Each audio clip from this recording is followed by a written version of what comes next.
This will be a day long remembered. Now I am the master. Welcome to another episode of Legends and Theories, and welcome back to Year 2 of the Clone Wars Recap and Review. This week I am going over the episode Shadow Warrior, and with this is one of the last weeks I get an easy episode. With that, I mean an individual episode that is not an arc, because after this one, there's technically one more, although another one I have separated because of the fact that although it leads directly into the next arc, this episode specifically takes place at the end of year 2, while the next arc is in year 3. So just to keep it with the years, I separated those two. But yeah, I'm really excited to go into this. And I'm glad because I don't have too much time to record today specifically. And this is going to help a lot.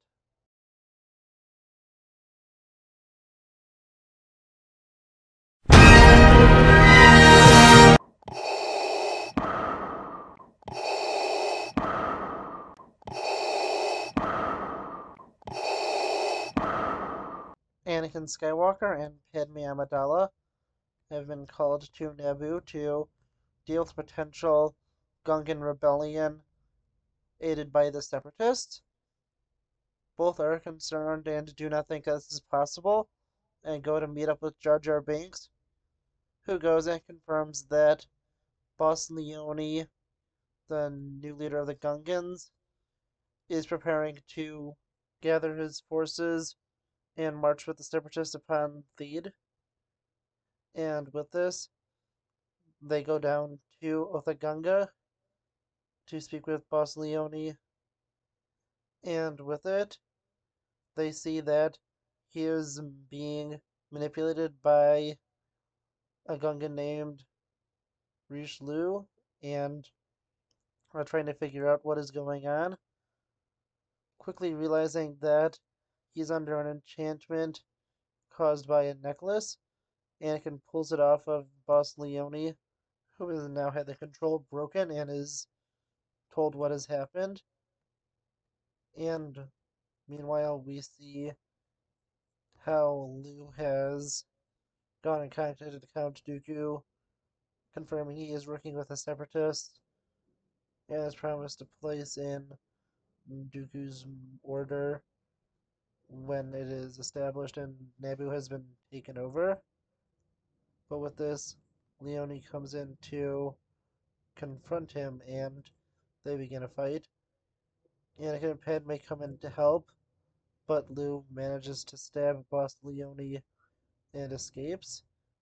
And with this, even though Boss Leone has survived, he has been knocked unconscious and will not wake up for some time.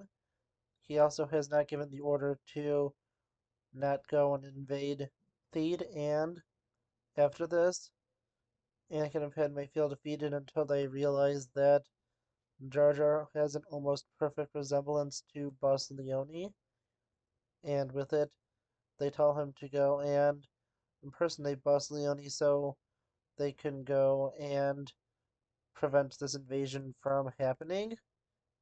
Meanwhile, Liu is trying to go and rally the Gungan forces to attack, saying that Boss Leone has been killed.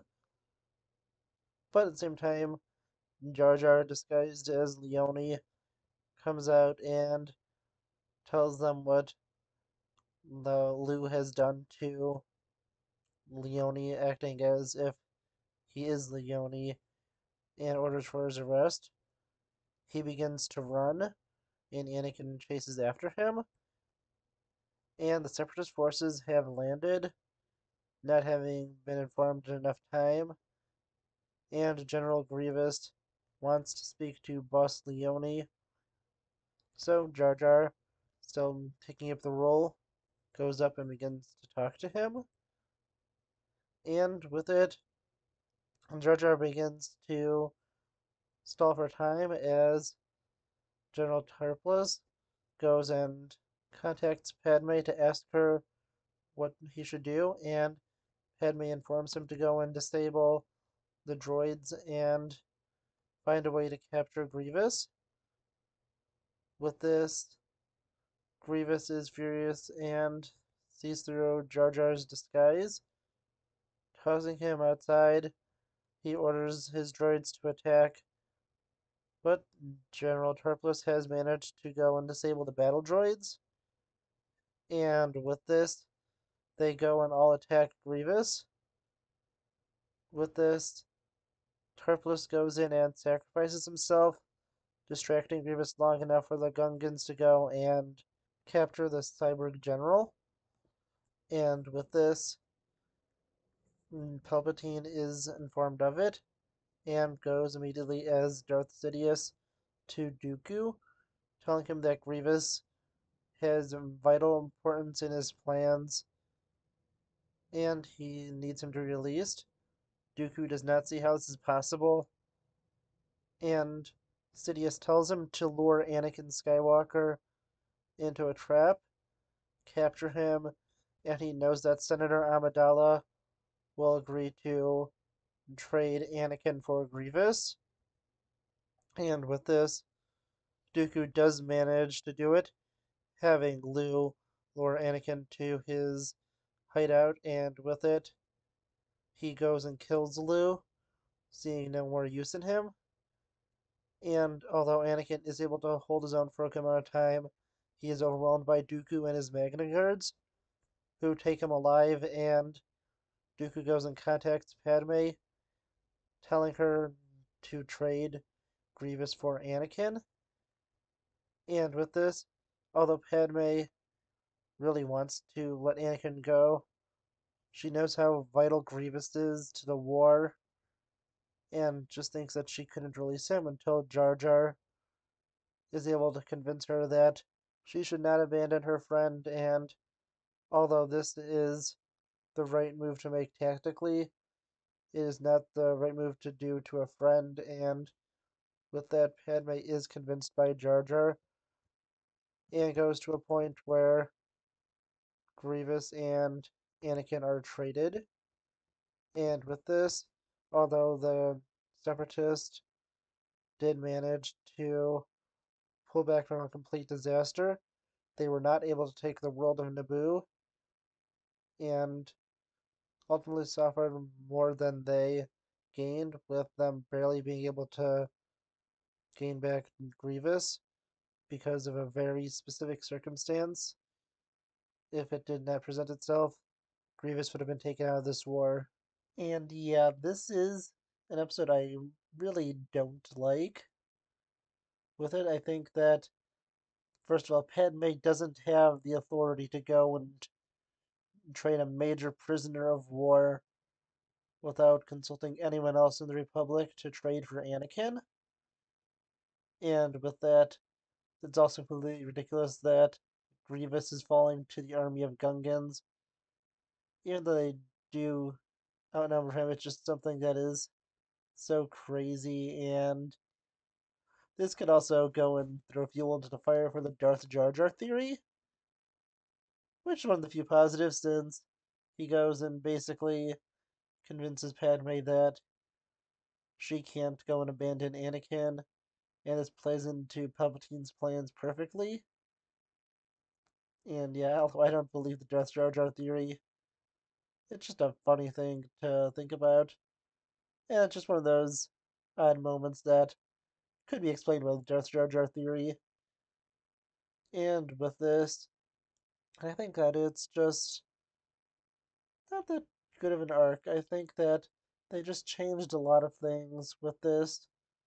They introduced an entire new boss, Boss Leone, and took out Boss Nass, who we know is still alive by the events of Revenge of the Sith, since he can be seen at Padme's funeral.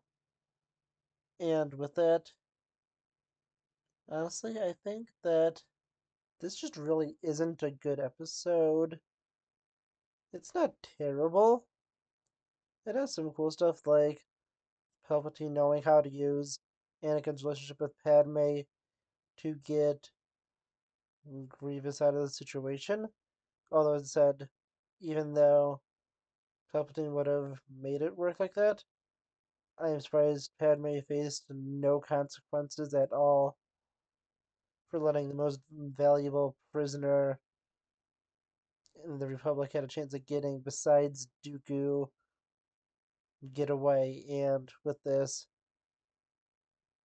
it was fully in her control to let Grievous go, and was not very specific and odd circumstances like what happened with Dooku when he was captured by Hondo, or Dooku again when he was captured in the book Dark Disciple, which I'll talk about when I do that book in year 3 of this, since I'm going to be including a few books and comics that are also set in this time period. And I'm not sure if I'll toss in the new Obi-Wan Kenobi comics, which will have 2 issues set in it. One of them is set in year 1, and I'm not sure how I would go and put that in, and if I do, I won't be able to put it into the full year 1 video. But I also need to figure out specifically where that happens. So we'll see about that.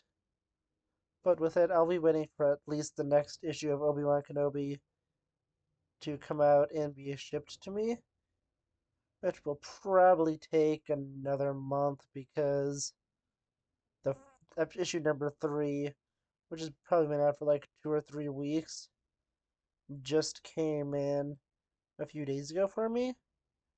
Because with it, I get a subscription from Marvel, so I have to wait for them to ship it out basically the day the comic comes out, and it usually takes like 2 to 3 weeks.